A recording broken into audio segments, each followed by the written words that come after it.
नमस्कार। आज हम देखने वाले हैं एक बहुत ही मजेदार एनिमेटेड कहानी। ये कहानी है ऑनलाइन दोस्तों की पहली ट्रिप के बारे में। और देखिए कैसे एक ऑनलाइन बहस से शुरू होकर ये एक यादगार एडवेंचर में बदल जाती है। तो ये सब शुरू कैसे हुआ? एक बहुत ही अजीब सवाल से। हाथी कूद क्यों नहीं सकते?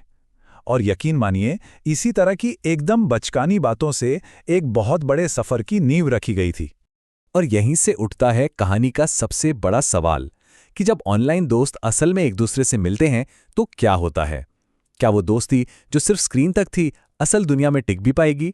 ये देखना बड़ा दिलचस्प है कि कैसे एक मजाक एक सीरियस प्लान में बदल गया। बहस चल ही रही थी कि नरेटर ने कह दिया, चलो मिलते हैं, और बस वहीं से मुंबई से गोवा की ट्रिप का प्लान बनना शुरू हो गया।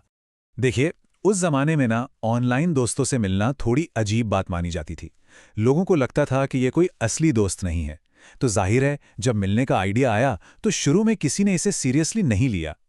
तो चलिए देखते हैं आगे क्या हुआ। हमारा नैरेटर ट्रेन से मुंबई पहुंचता है और बस यहीं उसे लगता है पहला बड़ा झटका।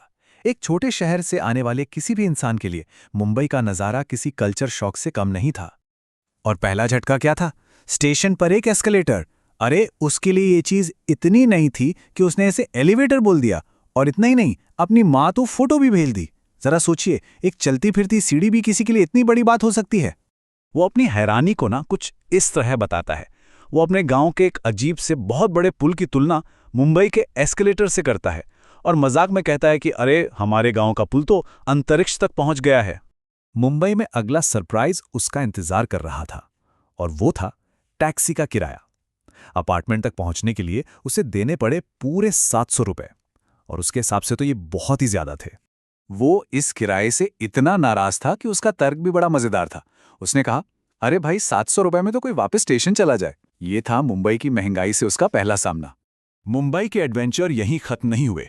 अब कहानी में एंट्री होती है कुछ अजीबोगरीब सोशल मोमेंट्स की, और इसकी शुरुआत होती है एक बहुत ही ऑकवर्ड बर्थडे पार्टी से। जरा सोच कर देखिए, आप किसी दोस्त के जन्मदिन पर जाते हैं, वो भी खाली हाथ, और बदले में वही आपको एक तोहफा दे देती है।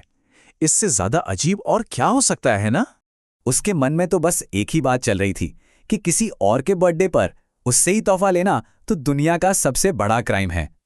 वो बस शर्म के मारे वहां से भाग जाना चाहता था।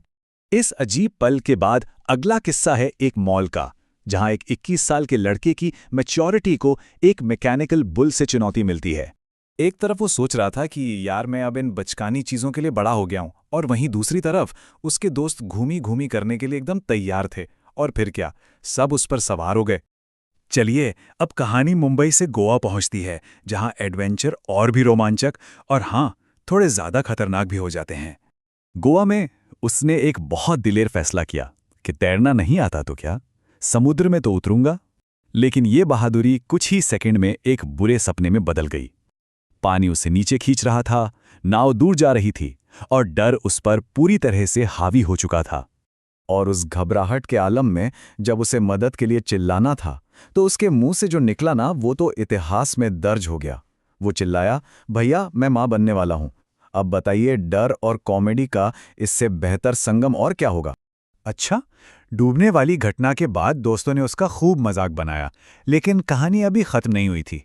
अब बारी थी उसके बदला लेने की, और मौका मिला एक बनाना बोट पर। और यहां बदला पूरा हुआ। बनाना राइड पर नाव वाले ने अचानक सबको पानी में गिरा दिया।